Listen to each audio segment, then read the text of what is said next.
Good morning. Are you good? Yes. Hello. Can you hear my voice? Murumva ijwi ryanje? I'm so happy to see our brethren, Ndahimbawe no kubona bene data, and I see your face are very bright. kandi ndabona ko mukayangana mu maso. I think God gave you a lot of grace through last week. Niyumvira ko Imana yabagiriye ubuntu bwinshi muri iyi So gihe. your face is like shining now. Kubera ndabona murakayangana mu maso. Yes, looks so good. Ni byiza cyane. I wish the blessing of God is continue to be with us. Ndifuza yuko imihezagiro y'Imana yobandanya kuba kumwe natwe. Even through our seminar, I saw many of our brethren receive grace. Ndetse biciye no muri seminere yacu benshi muri bene data barakiriye ubuntu bwinshi. So word of God could encourage our hearts. Ijambo ry'Imana rirashobora kuturemesha mu mitima yacu. And wish that this word of God continue to be in our heart, Ndifuza yuko rino jambo ry'Imana ryobandanya kuba mu mitima yacu, to lead over our heart and our spiritual life as well. kugira ngo rirongore imitima yacu n'ubuzima bwacu bw'impwemu neza, So that God may work greatly in your life. kugira ngo Imana ikore n'inkomezi nyinshi. Today, let's open Matthew chapter 14. Reka uno munsi twugurure muri Matayo ikigabane ca 14. Matthew chapter 14 from verse 22 to 33. Matayo ikigabane ca 14 kuva ku murongo wa 20. Matthew 14 from verse 22 to 33. Matayo 14 umurongo wa 22 gushika kuri 33.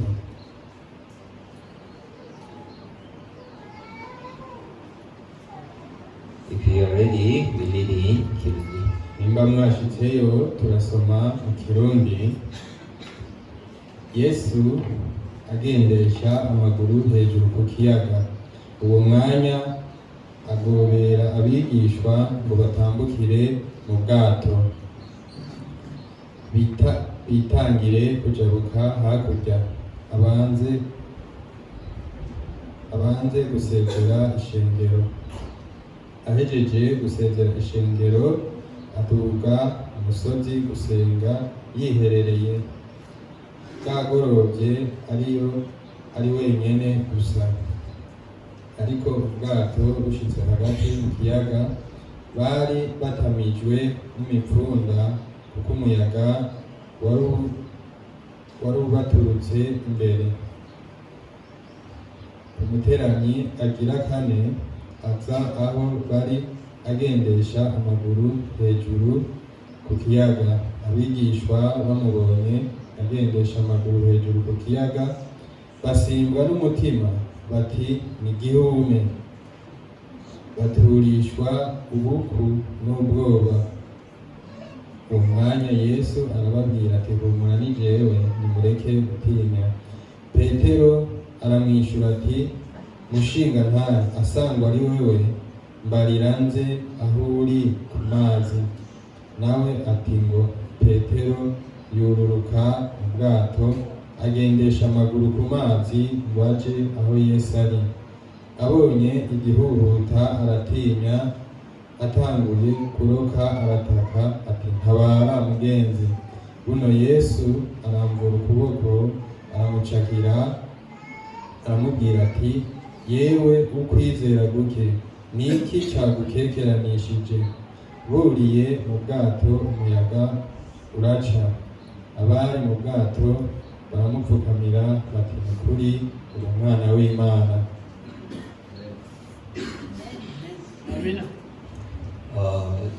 Really, in our life, we are facing many of the challenges continually. By'ukuri mu buzima bwacu tuguma duhanganye n'ibindi bigeragezo byinshi. When we are young, we do not have much wisdom or the power. Iyo tukiri bato usanga nta bwenge bwinshi dufise canke inkomezi, So that it was the parents that will care of the children.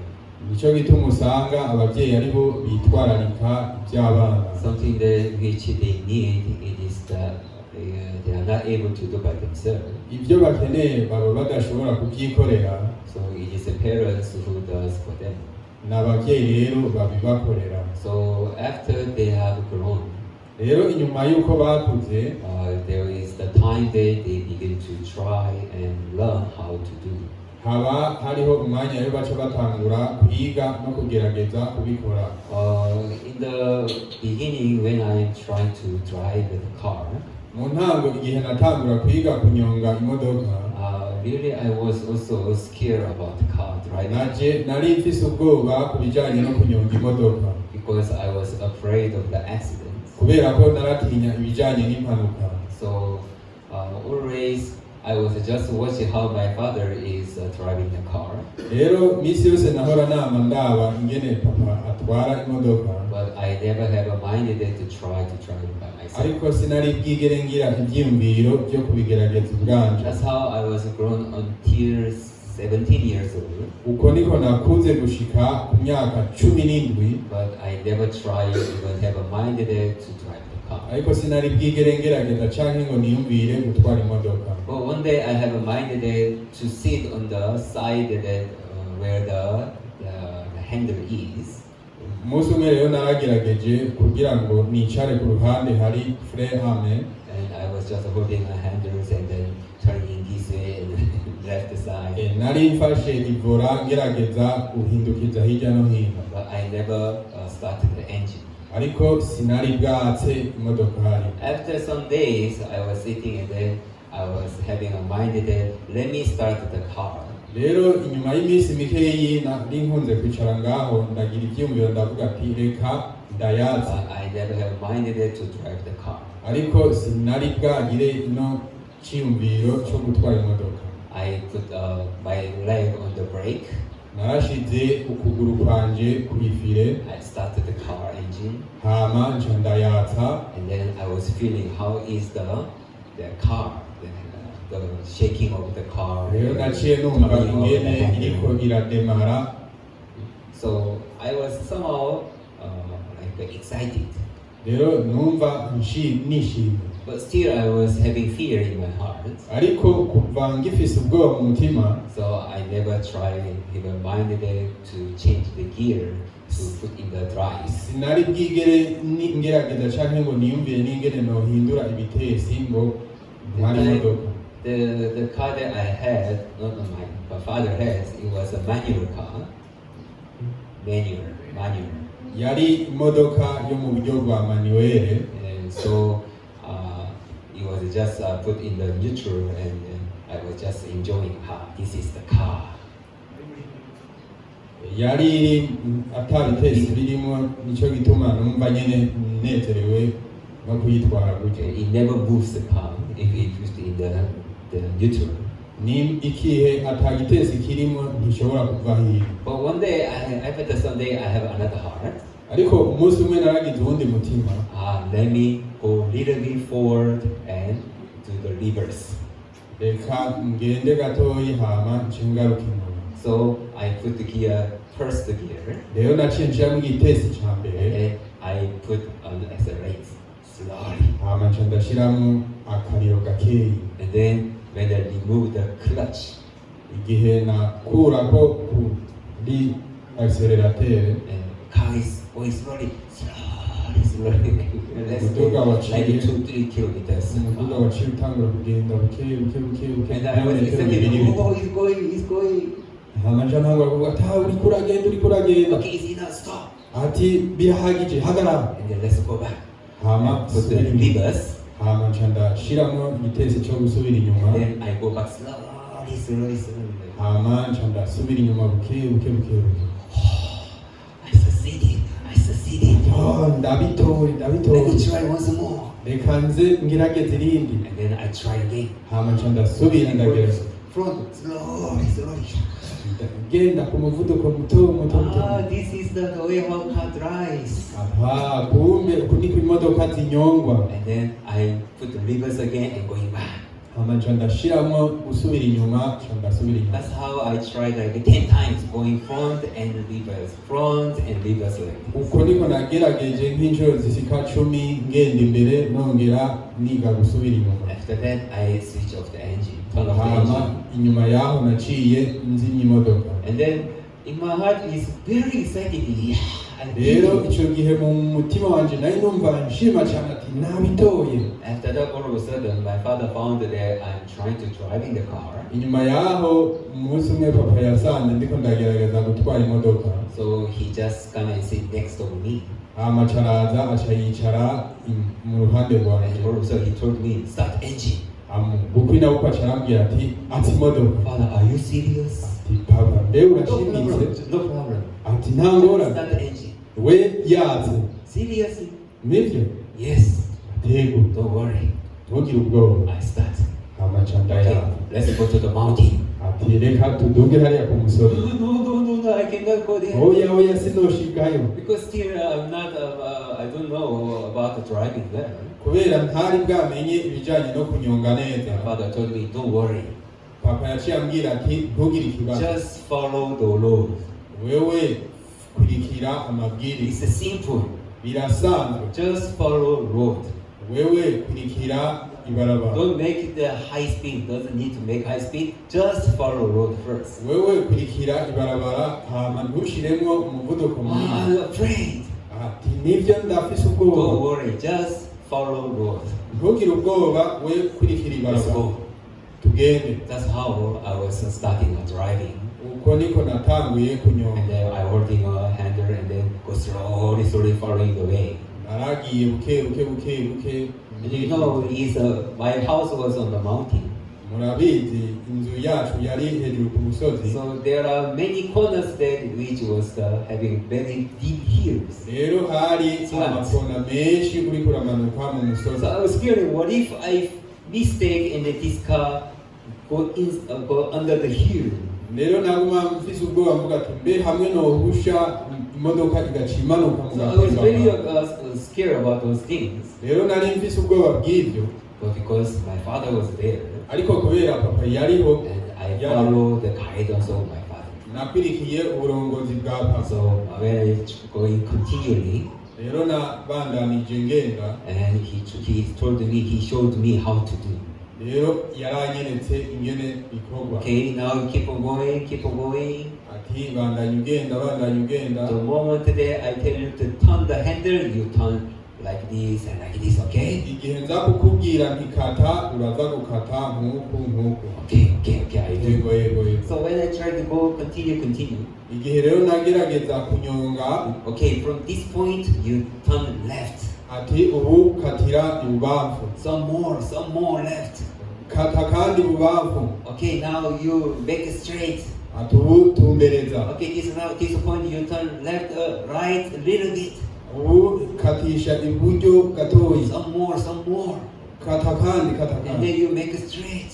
Hama subira utumbereze. Yeah, that's how he began to guide me. Uko rero niko yatanguye kundongora. And that's how I learned how to drive in the car. Uko rero niko nize ibijanye no kunyonga. After I learned how to drive, Nyuma yo kwiga, in the beginning, all the fears which I had in my heart, mu ntango ubwoba bwose nari mfise mu mutima wanjye. I found that it has been disappeared. Naciye nsanga bwaramaze kumvamo. So when I holding on now the handle of the car, Ubu rero iyo mfashe ivura y'imodoka, I do not have any fear in my heart. nta bwoba nigera ngira mu mutima wanjye. Here, maybe among brethren who know how to drive, you are like that, right? Hano muri mwebwe abo baba bazi kunyonga namwe nico When you hold kimwe. the handle, do you have a fear in your heart? Iyo ufashe ivura mbe wumva ufise ubwoba mu mutima. You don't have, right?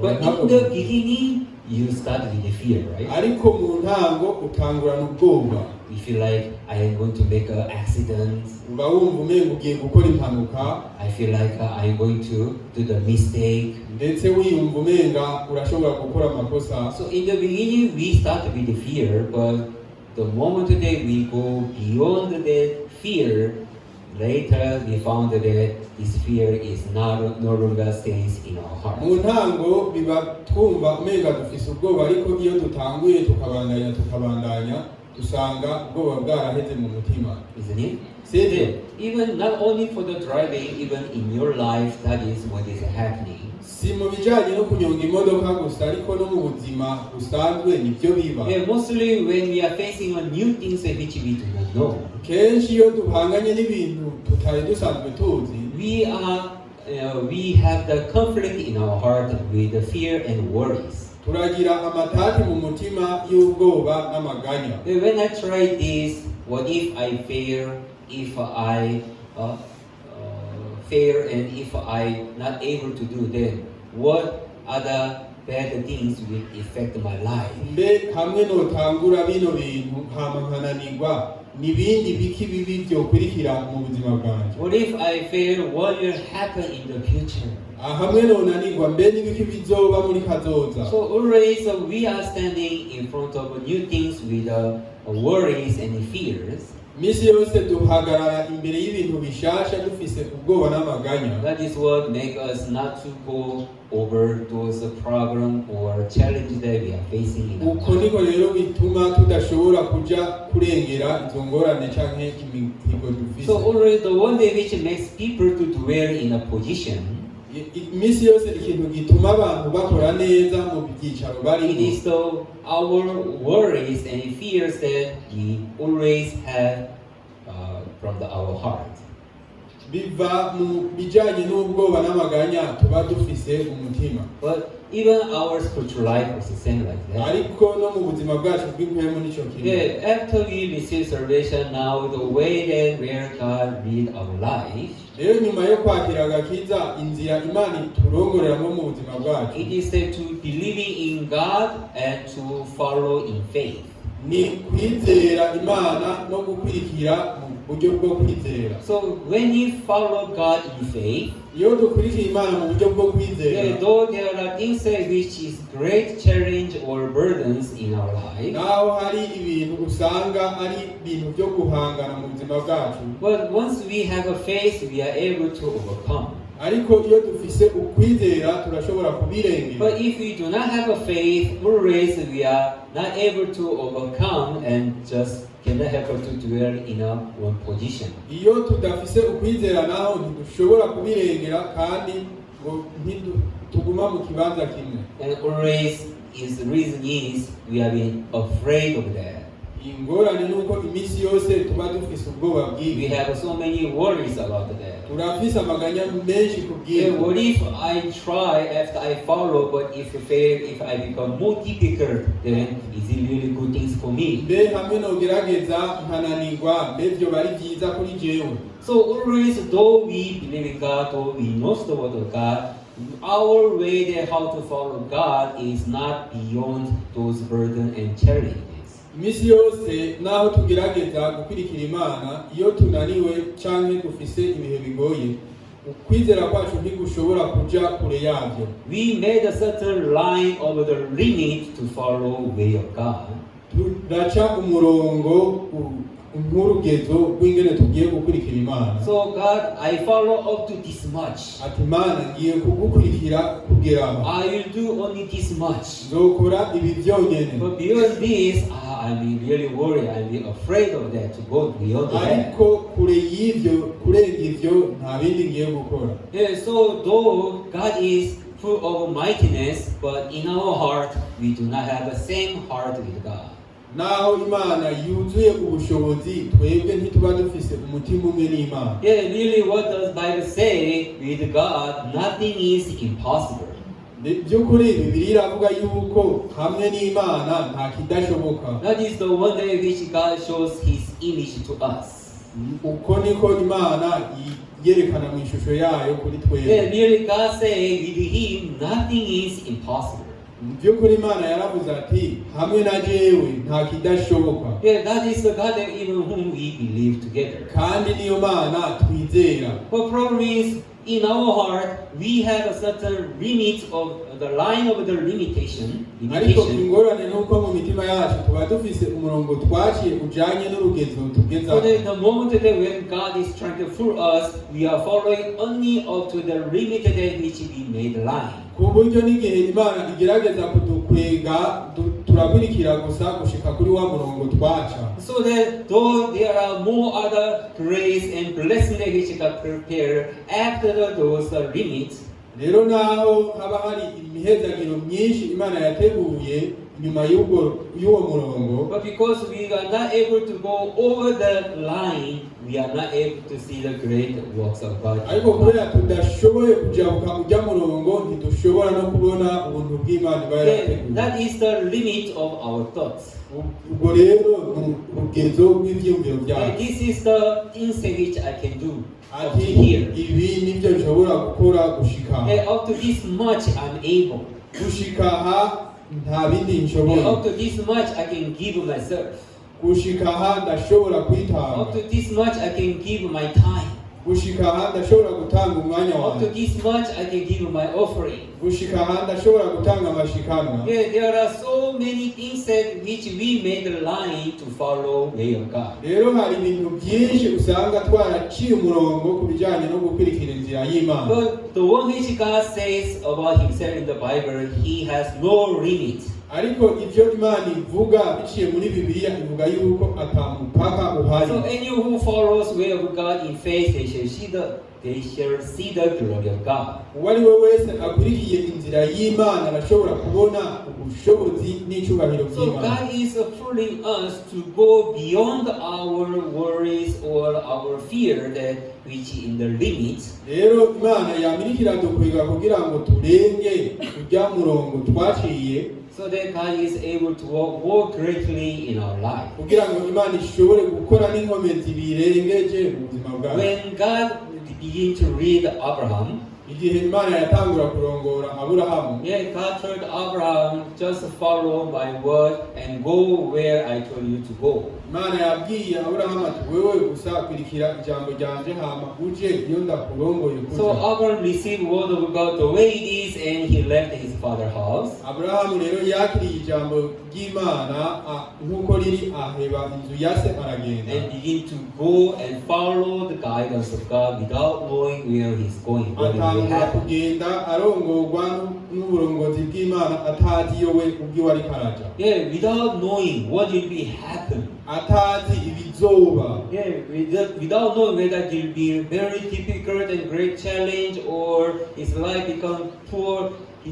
Without knowing anything what will happen, he just follow the word of God. atazi ingene bizoba bigoye, ingene bizoba ari mihigo nimba zokena akurikira uburongozi bw'Imana. Which means he do not put a limit in his heart. bisobanura ngo nta rubibe yari yarasizeho mu Okay, mutima let me we. follow first.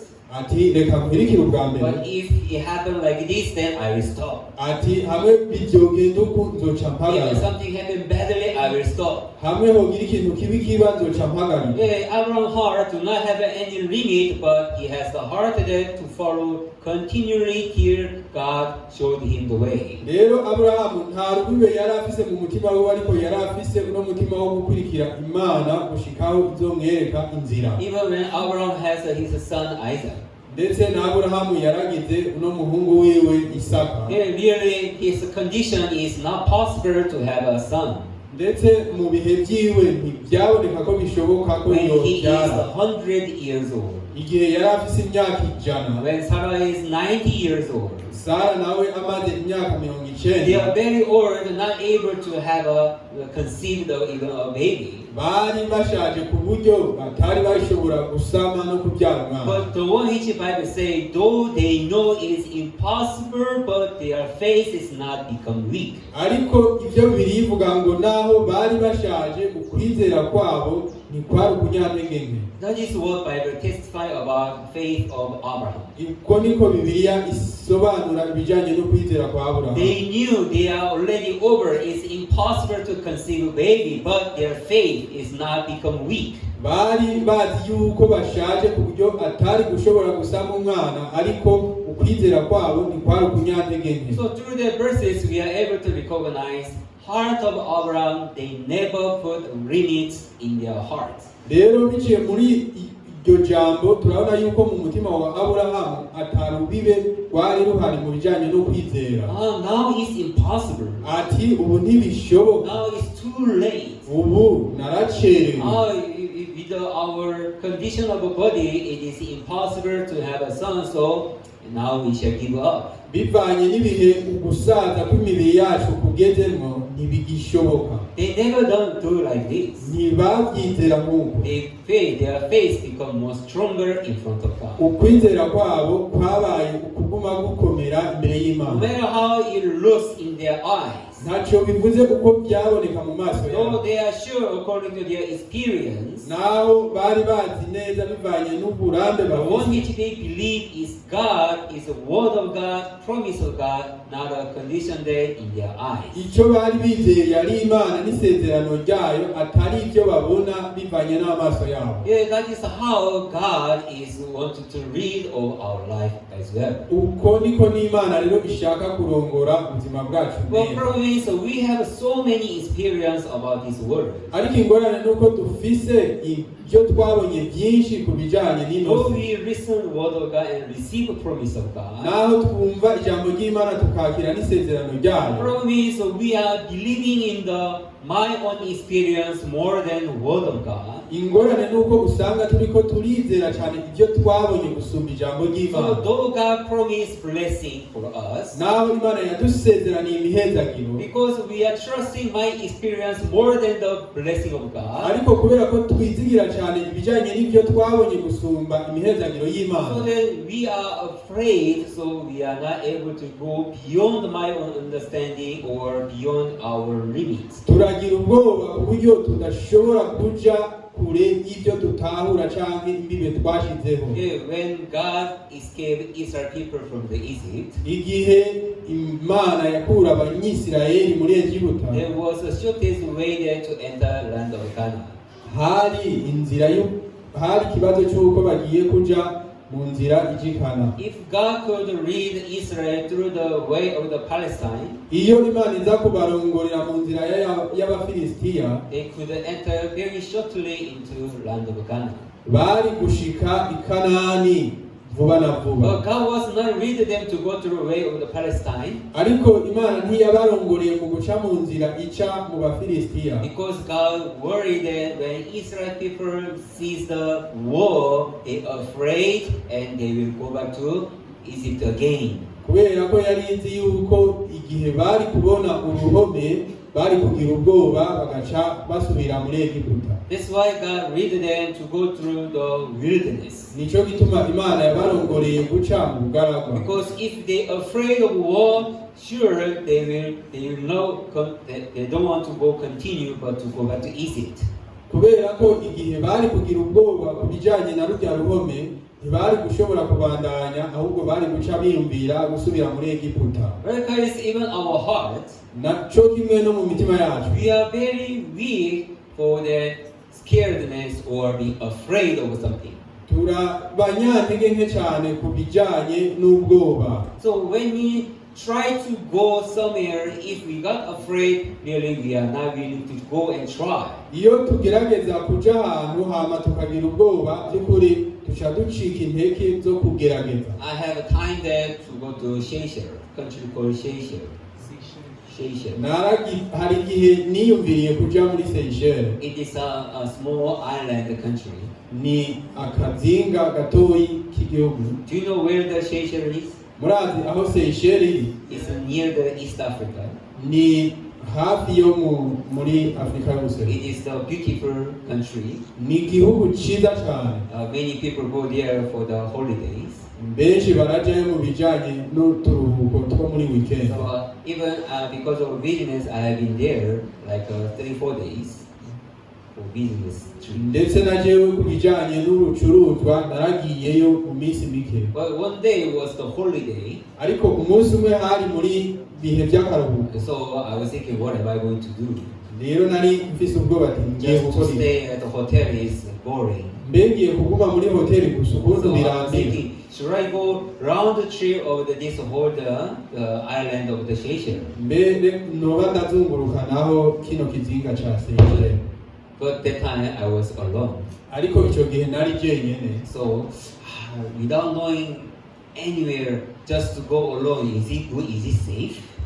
Ntazi ngo aho noja hose mbega ni byiza canke hari umutekano. So I was a little bit afraid of that. Rero nari numva mfise ubwoba bwiza. So I was a hasty conflict. Should I rent a car or just relax at the room? Nari mfise anoma gukekeranya ati mbega fata umuduga canke nigumire mu cyumba. So when I tried, is it really safe? Is it really good? But to stay in a house is just comfortable, easy, and not tired at all. Mbe igihe navyumvira ati mbe vyoba ari vyiza ko ngenda canke kwigumira muhira ni vyiza kandi bifise umutekano. But on another side, I want to see the beauty of the island. Ariko ku rundi ruhande nashaka kubona ubwiza bw'iryo zinga. Another side, no, you'll be troubled, you'll be tired, just relax in the room.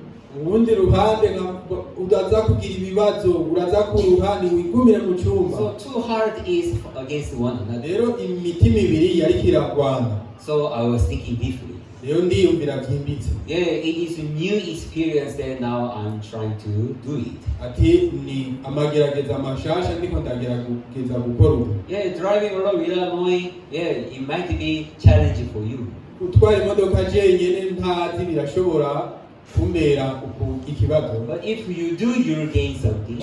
Atariko ni wabikora urashobora kuronka ibintu. But if you don't do, yeah, you're everything comfortable, easy, but you're not getting any new things. Ariko hamwe wogerageza urashobora kubona ibintu byiza bishasha. Though you face any trouble, naho uhangana n'ibihe bigoye, but surely you'll get new things and then good things for you. by'ukuri hari ibintu bishasha kandi byiza biza ku. I decided to rent a car. Rero naciye niyumvira gufata umuduga. And I opened the Google Map. Ndugurura amerekezo ya Google. And I began to drive a car. Hama ndatangura kunyonga imodoka. All the outside of the island. Impande zose z'iryo zinga. And it was really beautiful. There are so many beautiful places. Kandi by'ukuri byari ibintu bihimbaye cyane. And I was not stopping there. Even there is one way that to go through the top mountain. Ndetse sinahagaze aho gusa hariho n'iyindi nzira iduga hejuru mu musozi. And I was even hesitating. Should I try again? Ariko ndakekeranya ati mbe ngerageze nabyo. To cross the whole mountain. Ndoge na hariya mu musozi. And I decided, okay, let me try again also. Ndafata ingingo ati reka nabyo nyine ndabigira. So I climbed big huge mountain. Rero naraduze umusozi munini cyane. And then I saw a lot of good weather, even views, even the ocean. There are so many good things there. Rero narabonye ibintu byinshi ndiko ndaraba, ndabona inyanja, ibintu byinshi. And then I could come back safely. Hama ndasubira ndamanuka mu mutekano. It was very exciting. Rero byari ibintu bihimbaye rwose. Even I was driving car as a sports car driver. Sports car driver. As a rally. Nariko ntwara imodoka niruka cyane nk'ugenda mu higanwa. Do you know rally? Muraza amahiganwa y'imodoka. Very hard. Urakata. Because there was no other car. Kubera nta yindi modoka yari I ihari. know who just crossing the mountain alone. Nari jeje nyine nariko ndatuga mu musozi. So I was driving the car like rally. Rero nariko ntwara imodoka nk'uri mu higanwa. It was very exciting. Byari bihimbaye rwose. So after I had done, my heart was like, rero nyuma yo kubikora umutima wanje wari uvuze ati successfully done. Bishoboye. If I never tried because I was a little bit burdened in my heart. Iyo ntabigerageza kubera ko nari mfise imitwaro mitoyi mu mutima wanjye. And I could not gain such a new experience or a new heart that I got through the experience. Rero sinari gushobora kubona ibyo bintu bishasha nabonye nyuma yo kubona yo guca muri iryo gerageza. Right guys, even in our spiritual life, cyo kimwe no mu buzima bwacu, while we are following guidance of God, iyo turiko turakurikira uburongozi bw'Imana, always God is leading us to face new things again and again. iminsi yose Imana yabiturongorera guhangana n'ibintu bishasha ubudasiba, Not from the big things, atari kuva ku bintu binini, from small things again and again. kuva kuri bitonyi kubandanya.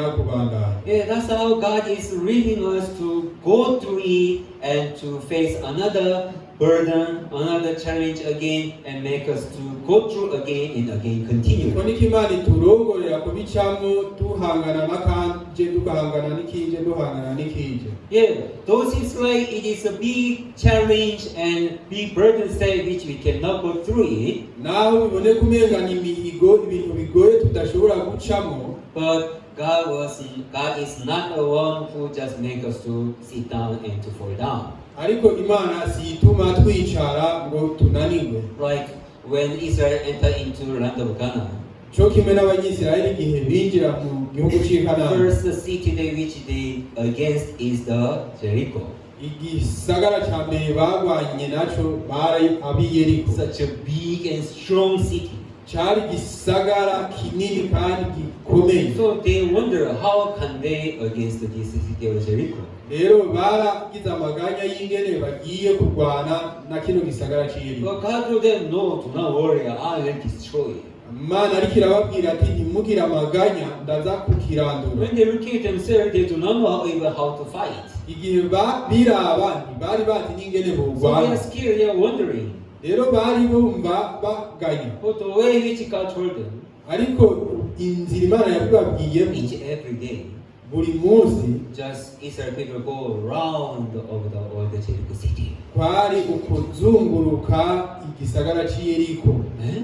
God, you told me what? Just go around of the city. Imana tubwiye ngo tuzunguruke gusa Yeah, just igisagara go cy'i around. One round. zunguruka inshuro imwe, And next day also do same thing. n'umunsi ukurikira muzunguruka irindi. So they go around second day. Rero bazungurutse Also following mu day, minsi imwe, go around again. ati zunguruka kandi Another day, go around again. uwundi munsi genda Also muzunguruka, go around again. uwundi munsi genda God, what muzunguruka. are you doing?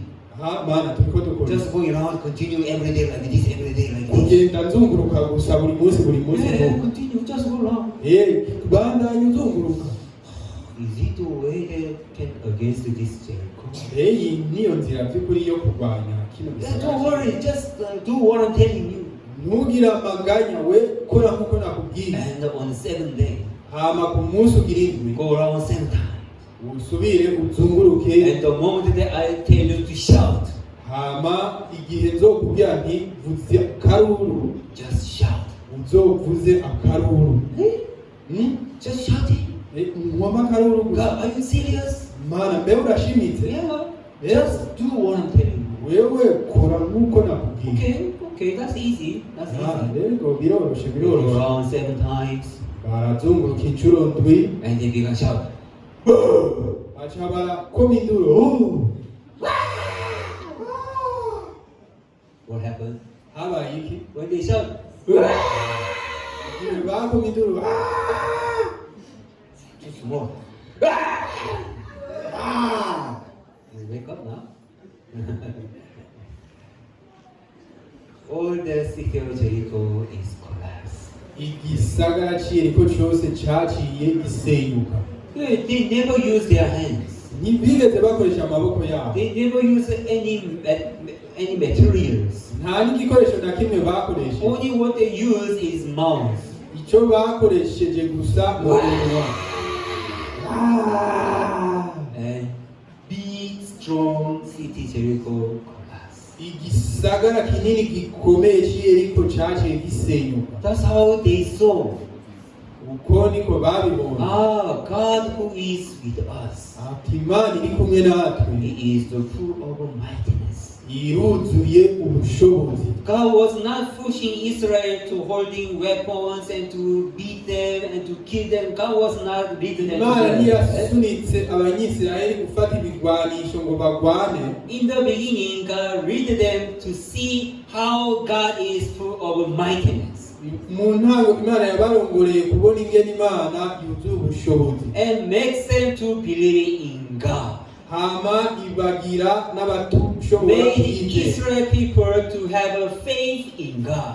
Yabarongoreye mu kugira ukwizera muri yo. After that, they become strong in their heart. Inyuma y'ivyo babaye abanyengomezi mu In the mitima. beginning, city of Jericho, here is big burden is enough to make us to scared of that.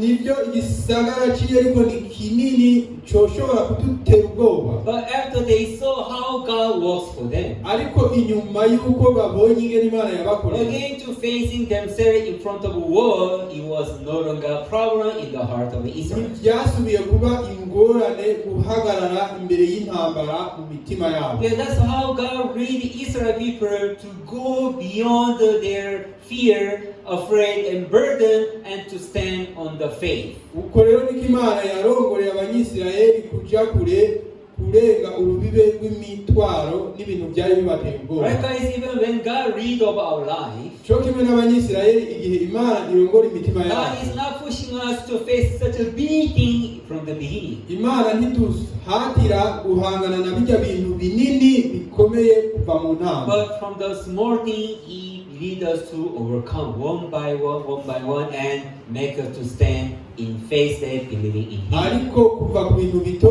bito kimwe ku kindi igenda iturongora. But in the moment that when you feel fear and afraid, Ariko mu gihe tugize ubwoba n'amaganya, because of that, if we stop, kubera ibyo duca duhagarika, then great works of God also waiting for us until we go through it.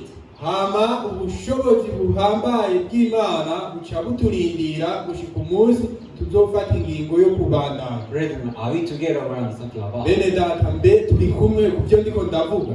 Yeah, always what Satan does in our heart. Iminsi yose ibyo Satani akora mu mitima And yacu, that is your last things which you are able to do.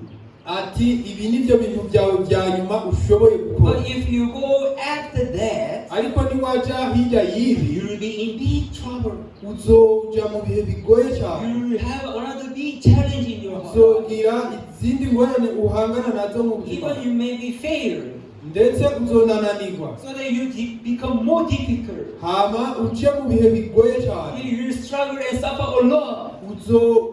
uzohangana ubabare cyane. Yeah, that is what Satan is speaking in our mind. Uko ni ibyo nibyo Satani avugira mu But the bwenge one which bwawe. can say, no, I am with you, you shall not worry about it. Ariko ibyo Imana ivuga toya, ndi kumwe nawe, ntugire ubwoba. Yeah, when the Israel people enter the land of Canaan, Rero igihe abanyisirayeli binjira mu gihugu cy'i Kanani, there was the river of Jordan which water is flowing. hari uruzi rwa Yorodani, amazi yari karatera, And it was very wide, kandi rwari rwagutse, and it was deep. kandi rufise n'ubukuba So they bwinshi. wonder how can they cross the river. Rero ni gute bari gushobora kuja But kukugorora? God said, when the priest stepped a river, when the priest stepped on the water, Ariko Imana yavuze ati igihe umuherezi aza gutambukira muri ayo mazi, this water will stop from the top, and this river will become dry. aya mazi araza guhagarara, hama runo ruzi rwume. And that's how all Israel people can cross the river. Uko rero niko abanyisirayeli bashoboye kuja kukugorora. How things are possible. This is a big, wide river that which is crossing, and how this river can stop all of a sudden. Ati mbega ukuntu bitangaje, uru ni uruzi runini cyane, ariko ni gute amazi yashoboye guhagarara?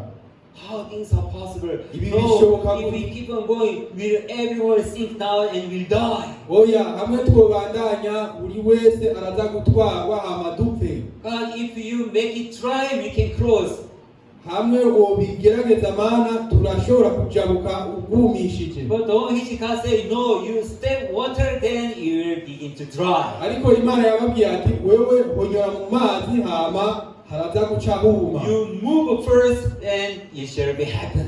Wewe banza utere intambwe ya mbere hama biraza gukoreka. No way, God will die. Oya mana turaza gupfa. So if because they fear and because they are worried, afraid, if they wait until water to stop, then they cannot cross the river at all. Rero iyo baza guterwa n'ano maganya yabo n'ubwoba hama ntibatera intambwe ngo barindiriye ko uruzi rwuma hama jabuke ntibyari gukunda. But those seems like it is impossible, those seems like it cannot be happen like that. Ariko naho byaboneka nk'ibidashoboka bidashobora kuba nk'uko, According to word of God, when they stepping on the river, bivanye n'ijambo ry'Imana igihe batera intambwe mu mazi, exactly this water becomes stopped from the top side and everything has been dried. neza na neza ayo mazi yaciye ahagarara ku ruhande rumwe, urundi ruhande ruruma. That's how all Israel people are able to cross the river Jordan. Uko niko abanyisirayeli bose bashoboye kujabuka urwo ruzi rwa Yorodani. They always the one which God say, after you believe in me and when you're stepping forward, you shall see the works of God. Iminsi yose rero icyo Imana ivuga ati inyuma yo kunyizera ukabandanya uraza kubona ibikorwa bitangaje. The one which is Satan say, no, impossible, you shall be struggling, you shall suffer a lot. Ariko ibyo Satani avuga ati oya ntibishoboka, uraza kugorwa, uraza kubabara cyane. One day my colleague was asking me, rero umunsi umwe uwo dukorana yari karambaza, when you get salary, do you pay tithe? ati mbe iyo urose umushahara urariha ikigira 10? Yeah, I pay tithe. Ati rero ndatanga ikigira 10. He was got shocked. Rero yaratangaye cyane. Ati how much do you pay? Uriha Tithe is 10%. icya 10 ni ibice 10. Every month you pay tithe. Mbe n'isi yose urariha ukwezi ko buri kwezi urariha icya 10. I do give. Ati rero ndagita. Then if it's 1 year, it is this much. Hamwe woba ari umwaka wose ni menshi. Like if you like 1 month over your salary. Ni hafi nko ukwezi kose k'umushahara wawe. Is it no problem? Mbese ingorane? No problem. Oya ntabwo. Were you able to manage all your family? Mbe urashobora gutunga neza umuryango wawe wose? Yes, still I manage. Atego ndabishobora. How possible? Bishoboka gute? Then colleague was not able to understand. Rero umuntu twakorana ntiyashobora kubitaha. But for me, ariko kuri jewe, to give tithe is not a problem. Gutanga icya 10 si ingorane. Because it's God who leads over my life. Kubera ko Imana niyo irongora ubuzima bwawe. So to give tithe or to give offering, it is not a problem or big deals inside my heart. Gutanga icya 10 canke amashikanwa ntibiba bikiri ikibazo gikomeye mu mutima wawe. Because it's God who is with me. Kubera Imana niyo iri kumwe nawe. It's God who is the lead of my life. Kubera Imana niyo irongora ubuzima bwawe. So without any fear, afraid or worry, I will able to offer or tithe even other offerings. Rero atamaganya cyangwa ubwoba ndatanga amashikanwa n'ikigira. But if I was living with my own calculation, ariko hamwe no ryama n'ibiharuro byanjye, with this thing I'm able to do so many other things. ati nkoresheje aya mahera ntushobora gukora ibintu byinshi. With this even I can care of my family more better. Ndetse biciye no mwaya mahera ntushobora kwitwarira ku muryango wanjye cyane. If I save this money, I can plan for another level of the business. Hamwe no yaziganya ntushobora gutegura urundi rugezo rw'urudandazwa rwawe. Without this even I can be in trouble. Ndetse ntanayafise ntushobora kugira ibihe bigoye. What if my family is sick?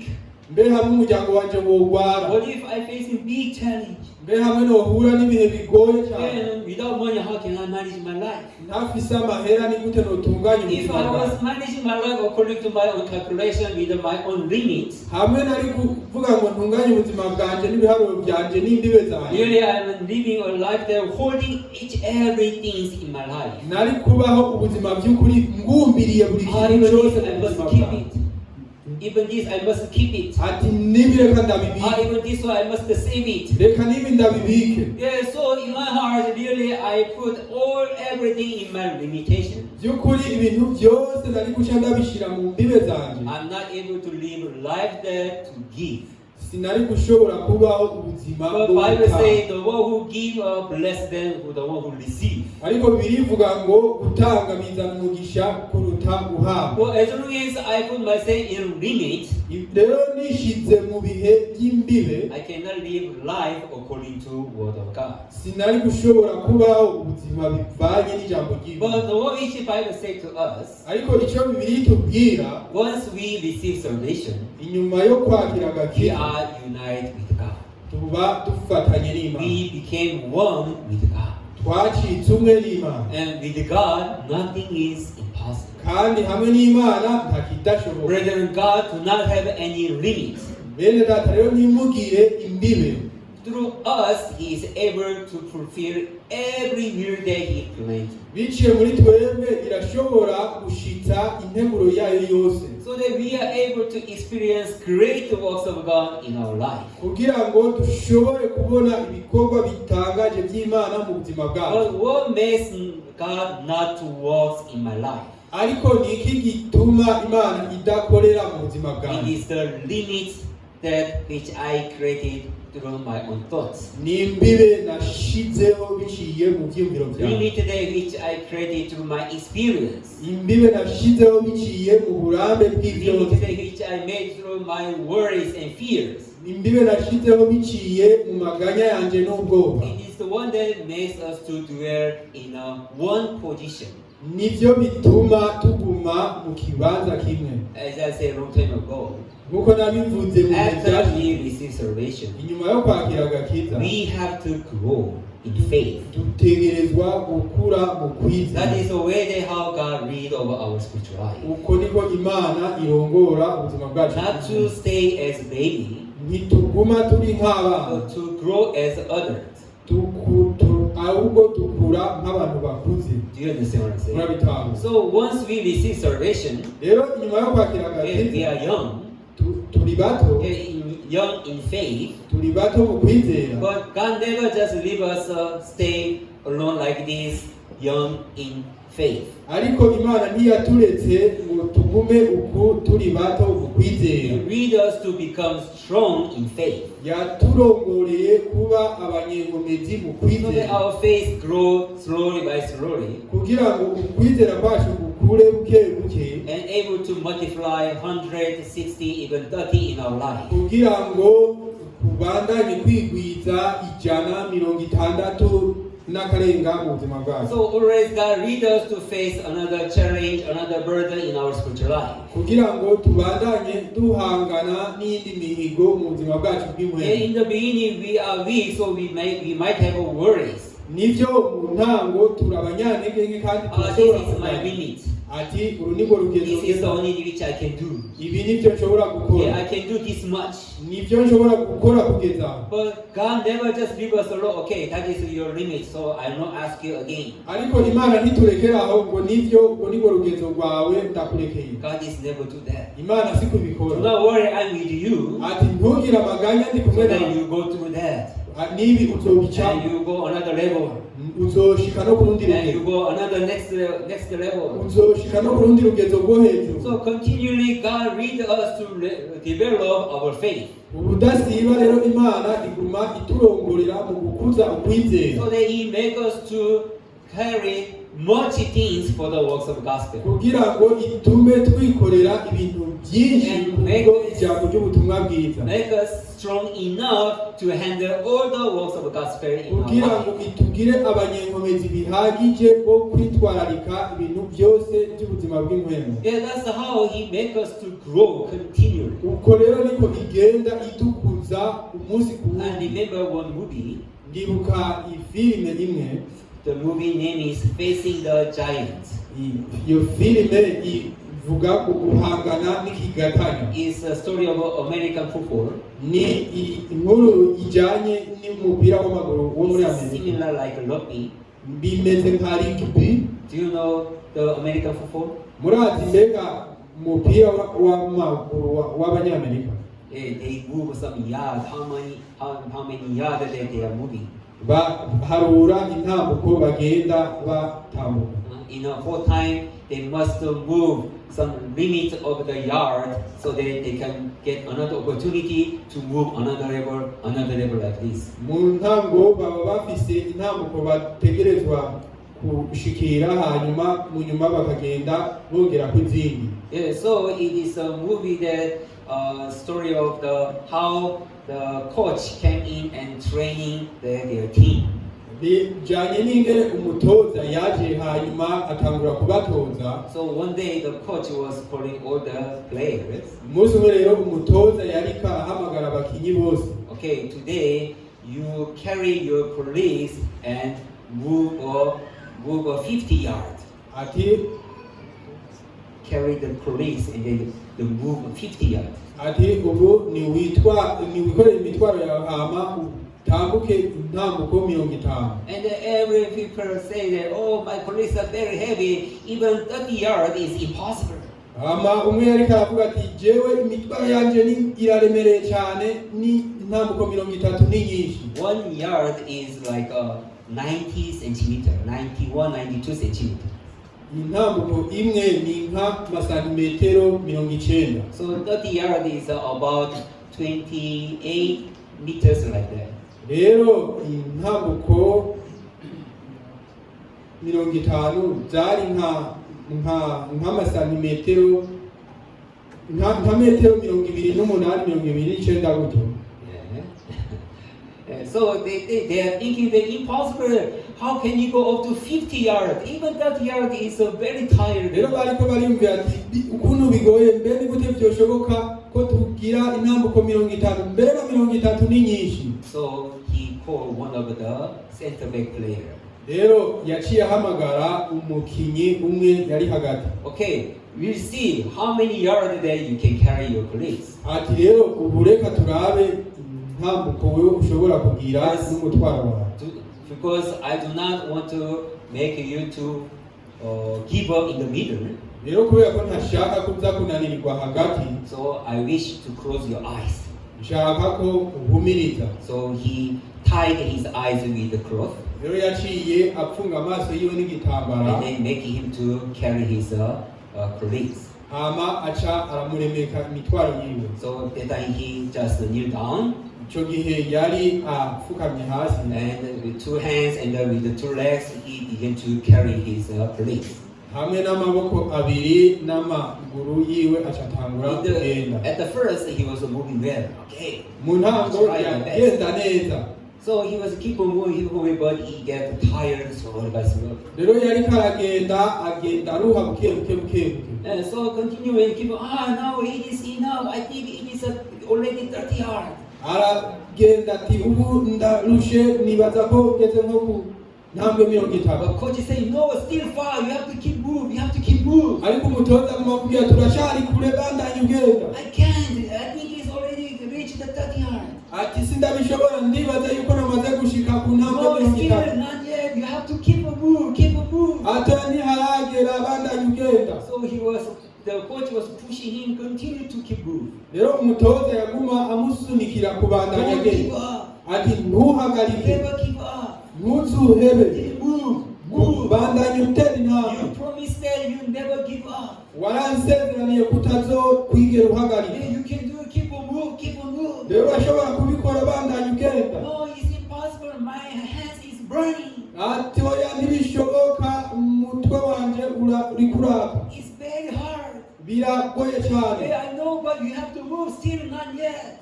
Rero ndazi ko ukwiye kubandanya nturagera. And now you reach up to the 30. Ubu ugeze ku 30. Let me add another 20 yards. Reka tubongere ko 20. Move.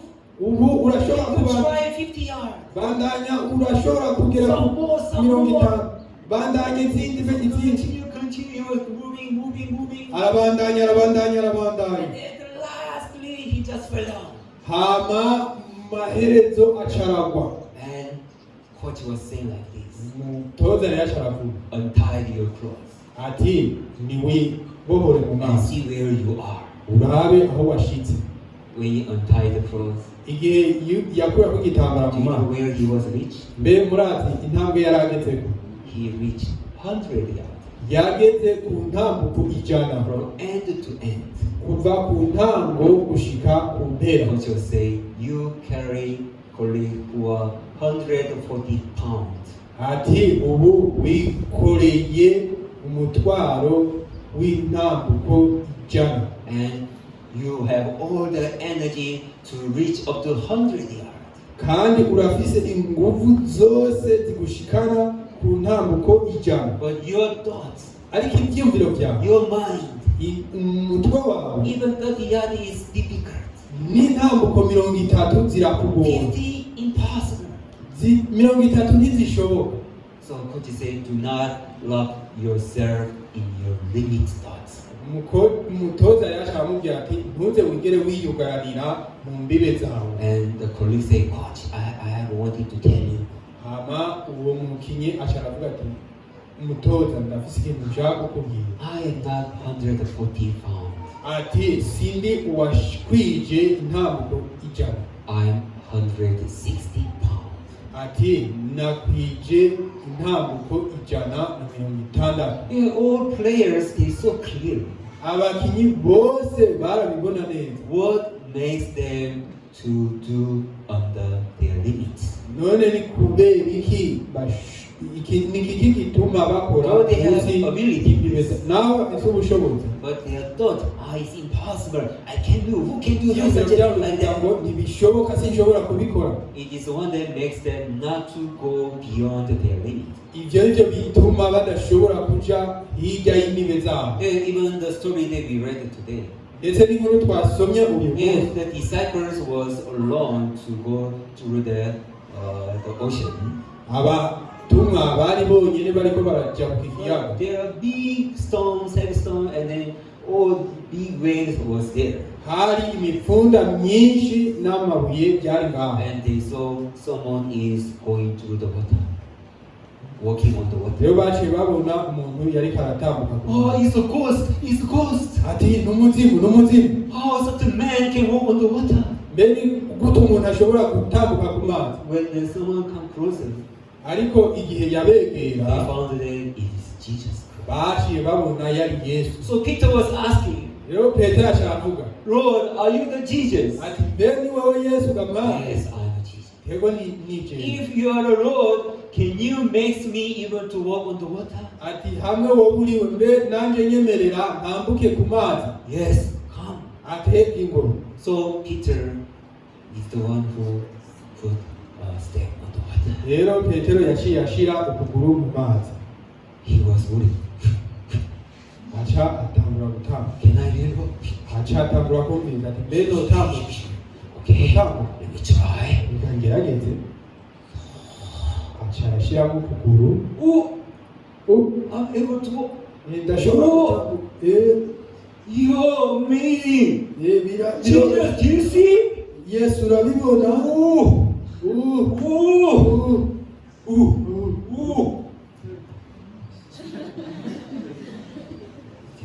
Speak like an STV.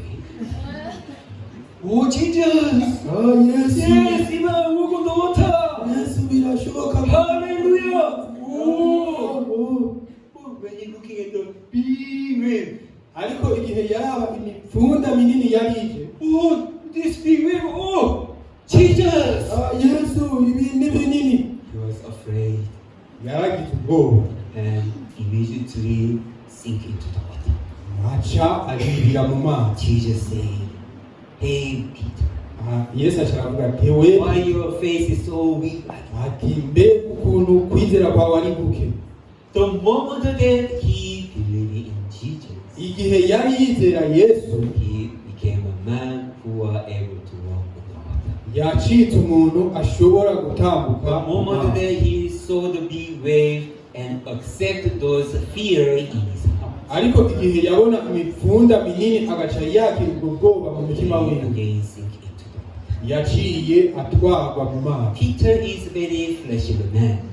Petero yari umuntu w'umunyamubiri. But from the beginning, Jesus Christ began to read his heart slowly by slowly to the faith. Ariko kuva mu ntango Yesu yari yagumye arongora umutima wiwe buke buke mu kwizera. At the first, he was afraid to catch fish through whole night. Mu ntango yari yananiwe gufata ifi n'imwe ijoro ryose. So he was frustrated. Rero yari ababaye cyane. And he listened voice of Jesus. Hama acharumva ijwi rya Yesu. Go and put the net in deep place. Ati genda mutere insenga hariya mw'idamba. According to his experience, according to his knowledge, it doesn't make any sense.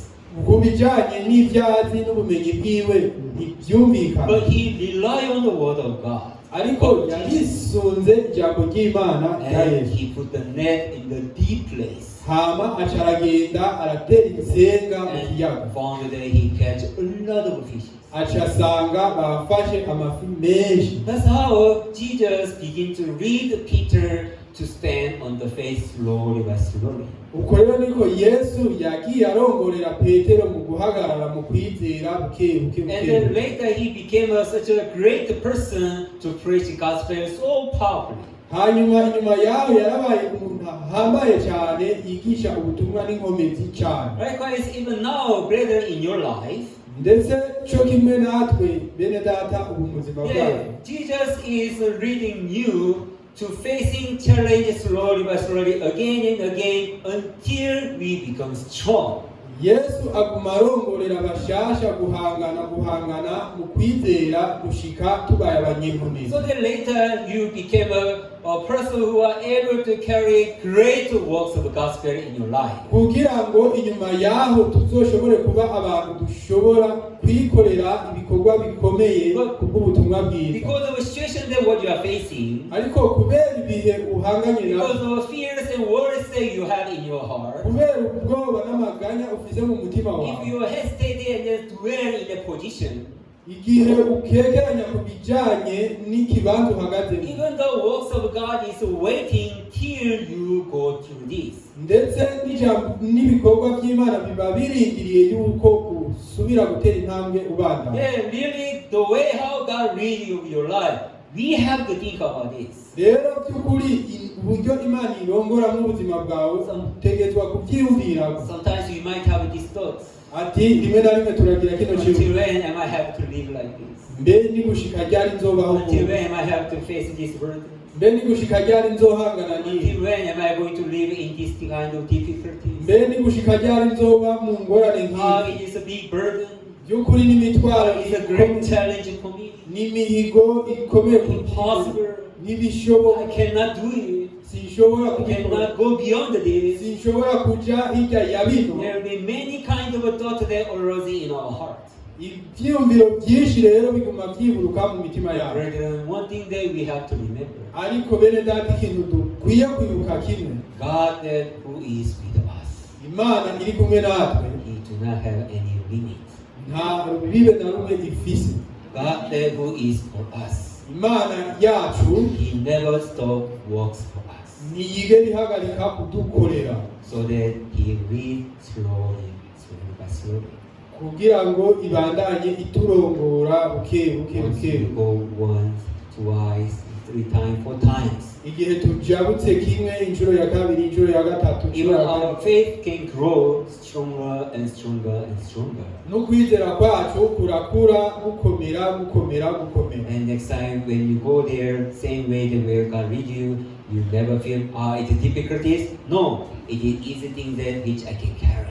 hanyuma ku nshuro ikurikira igihe Imana ikurongoreye gukora ikindi usubira kugira ubwoba ngo ibi biragoye. As a child growing slowly by slowly, he became a person who are able to do many things, other things continually. Nuko umwana akura buke buke hama akaba umuntu ashobora gukora ibintu bikomeye. Even in your spiritual life, God will make you to carry all His cross more and more strongly in faith.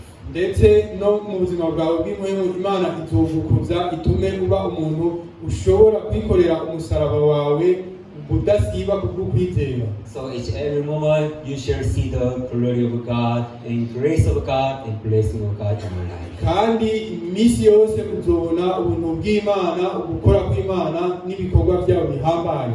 Thank you so much. Murakoze cyane.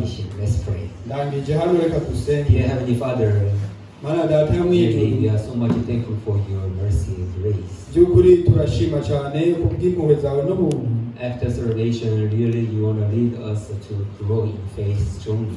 Inyuma yo kwakira agakiza by'ukuri ushaka kuturongora mu kwizera dukomeye. So you are guiding us to face burden and challenge in our life. Rero uri kuturongorera mu guhangana n'imihigo n'ibihe bigoye mu buzima bwacu. Just because of worries and being afraid, if we are stopped, kubera amaganya gusa n'ubwoba igihe twohagarika, we cannot see any glory of God. ntitwoshobora kubona So ubushobozi God, bwawe. you may give a wisdom to all our brethren. Rero Mana data ntuhe ubwenge bene data bose, Also help us to stand on the faith, hama udufashe gushikama mu kwizera, so that no one will stay in a position kugira ngo ntihagire n'umwe azoguma mu kibanza kimwe. They may have a heart that is to step forward.